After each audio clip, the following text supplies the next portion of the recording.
नमस्कार, मैं हूं केशव पंडित और आप देख रहे हैं देश का तेजी से बढ़ता है एटीवी न्यूज चैनल। और आज हमारे साथ में इस वक्त जुड़े हैं प्रगतिशील विश्व मौर्य परिषद अखंड भारत के मीडिया प्रभारी उत्तर प्रदेश से दीपक मौर्य जी। बहुत बहुत स्वागत है मौर्य जी आपका। नमस्कार सर। क्या समस्या हुई जो फतेहपुर में जो घटना हुई है, वो क्या घटना थी और उस पर प्रशासन ने क्या संज्ञान नहीं लिया है उसको लेकर के, जिसको लेकर के आपका परिषद आवाज उठा रहा है, वो क्या घटनाक्रम है पूरा जी बताएं आप। सर, फतेहपुर थाना का जो घटना घटित हुई है वो सरस्वती बाल विद्यालय की घटना थी, जो कि राजू मौर्य की पुत्री प्रिया मौर्य 12वीं की छात्रा थी। 12वीं की छात्रा जिस बस से रोज स्कूल जाया करती थी, उस बस का ड्राइवर उसके साथ छेड़छाड़ करता था। ये सूचना प्रबंधक को बताई गई तो प्रबंधक ने उसे डांट करके भगा दिया गया। उसके बावजूद वो ये सहन नहीं कर पाई और तीसरी मंजिल से कूद करके प्रिया मौर्य ने अपनी जान दे दी। जी,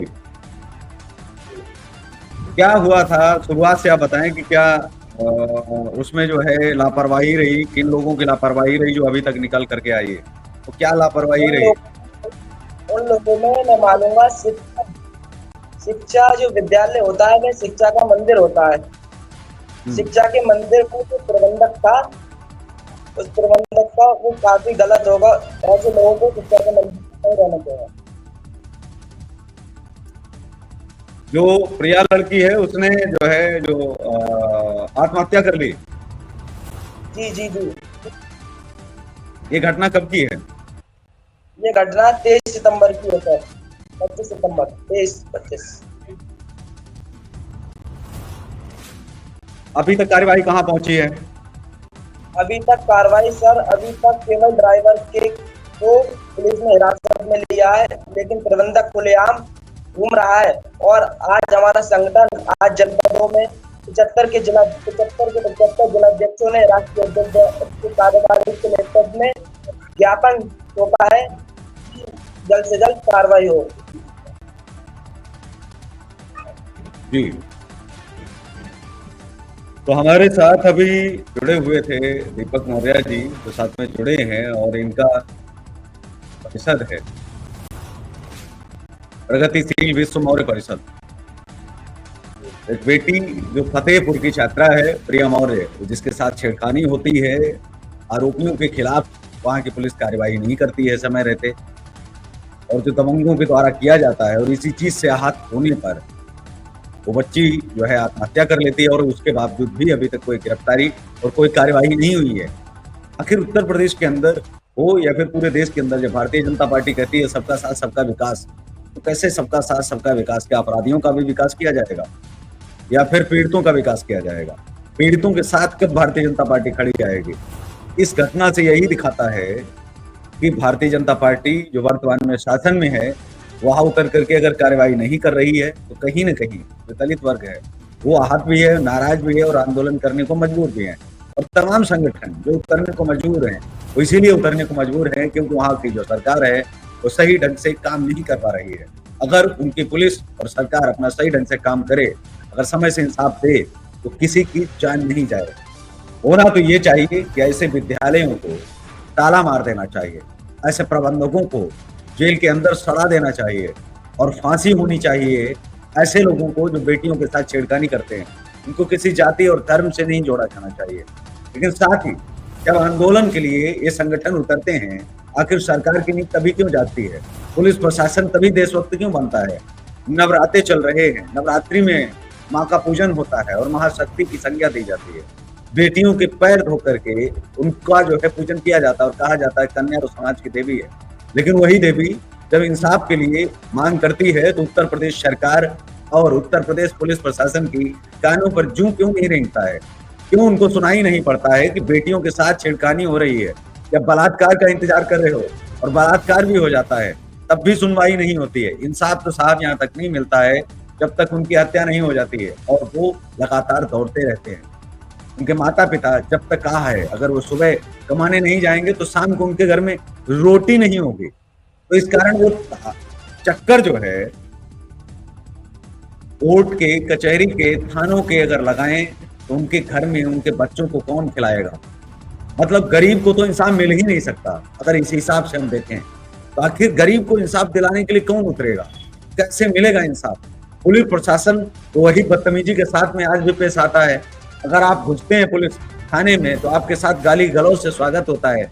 अगर आप पैसे का चढ़ावा चढ़ाते हैं तो आप किसी के हाथ पैर तोड़वा लीजिए, किसी का रेप करवा लीजिए और किसी को बंधक बनवा लीजिए। कई बार तो पुलिस का काला चेहरा देश के सामने आया है।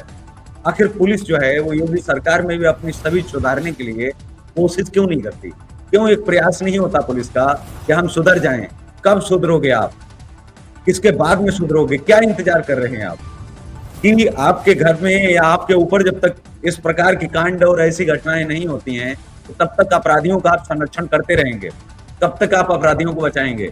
जब तक आपके ऊपर अपराधी नहीं चढ़ने लगेंगे, जब तक समाज में जो उच्च वर्ग के लोग हैं, जो चीजें हैं जो कही जाती है उनको भी आगे आना चाहिए।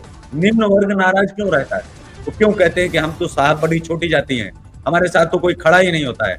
लेकिन जब बात देश की बेटियों का मामला हो, बात देश के अंदर अगर इंसाफ की हो तो सभी जातियों को, सभी धर्मों को एकजुट हो जाना चाहिए। फतेहपुर वाली घटना पर वो हिंदू संगठन कहाँ चले गए, कहाँ मर गए जो कहते हैं कि जातियां हटाइए क्योंकि हम तो हिंदू हैं, हिंदुओं में जातियां तो होनी ही नहीं चाहिए। दीपक मौर्य जी, आप लगातार देख रहे होंगे बहुत सारे हिंदू संगठन जो खुलकर के कहते हैं कि साहब जातियां कुछ नहीं है, जातियों में तो हमें दूसरे धर्मों ने बांट रखा है। जातियां क्या होती हैं? अगर जाति करोगे तो आप बंटते रहोगे, कटते रहोगे, सच है। लेकिन क्या जातियों के आधार पर हम बंटते रहेंगे? जब ऐसी घटनाएं होती हैं तो ऐसे हिंदू कहाँ हैं जो जातियों में तो बटे ही नहीं हैं? ऐसे संगठन कहाँ हैं? क्यों फिर उसी से जुड़े हुए, उसी के जाति के जुड़े हुए संगठन बाहर आते हैं और वो बेचारे एक दो आवाज उठा पाते हैं और वो भी दम तोड़ देते हैं जब सहयोग प्रशासन का और सरकार का नहीं मिलता है और खास करके जनता का। तो जो लोग दावे कर रहे थे अभी तक, कहते थे कि हमारे यहाँ तो ब्राह्मण, राजपूत, क्षत्रिय, वैश्य सारे के सारे शूद्र सब भाई हैं, कोई बड़ा भाई है तो कोई छोटा भाई है। आज अगर छोटे भाई की बहन के साथ में कुछ ऐसा हुआ है, अगर शूद्र सबसे छोटा भाई है, दलित अगर हिंदुओं में सबसे छोटा भाई है, आज छोटे भाई की बेटी के साथ में अगर ऐसा हुआ है तो बड़े भाई कहाँ हैं? बड़े भाई आंदोलन क्यों नहीं कर रहे हैं? क्यों आखिर आंदोलन के लिए नहीं उतर पा रहे हैं? तो केवल बयानों तक सीमित हैं या वोट पाने तक सीमित हैं? इस पर क्या कहेंगे? क्या आपके मन में आता है जब ये विचार आता है? पहला तो मैं आपसे भाषण पर पूछूंगा कि जब ये नारा दिया जाता है कि हमें जातियों में बंटना नहीं है, बटेंगे तो कटेंगे, पहले तो क्या सोच में आता है कि नहीं हमको नहीं बंटना है? सही कह रहे हैं, लेकिन फिर जब अत्याचार होता है और इसके साथ जब वो खड़े नहीं होते हैं तो फिर दूसरा विचार कौन सा आता है? जी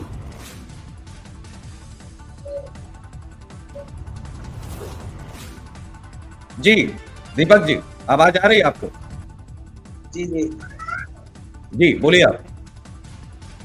जी सर, मैं माननीय मुख्यमंत्री और उत्तर प्रदेश सरकार से निवेदन करता हूँ कि जल्द से जल्द जो दोषी है उन पर कार्रवाई हो और उन्हें जेल भेजने का काम करे। अगर ऐसा नहीं होता है तो प्रगतिशील विश्व मौर्य परिषद पूरे प्रदेश में, पूरे देश में एक बड़ा आंदोलन करेगा जिसका जिम्मेदार सरकार और प्रशासन हो। जी ठीक है, तो हमारे साथ है दीपक मौर्य जी और जिन्होंने कहा कि अगर बार बार चेताने के बावजूद भी सरकार अगर नहीं चेतती है तो फिर आंदोलन पर हमारे परिषद को खड़ा होना पड़ेगा, उतरना पड़ेगा हमें सड़कों पर और हम आंदोलन करेंगे। न्याय तो लेकर के रहेंगे, इंसाफ तो लेकर के ही रहेंगे और इंसाफ होकर के भी रहेगा। जय हिंद, वंदे मातरम।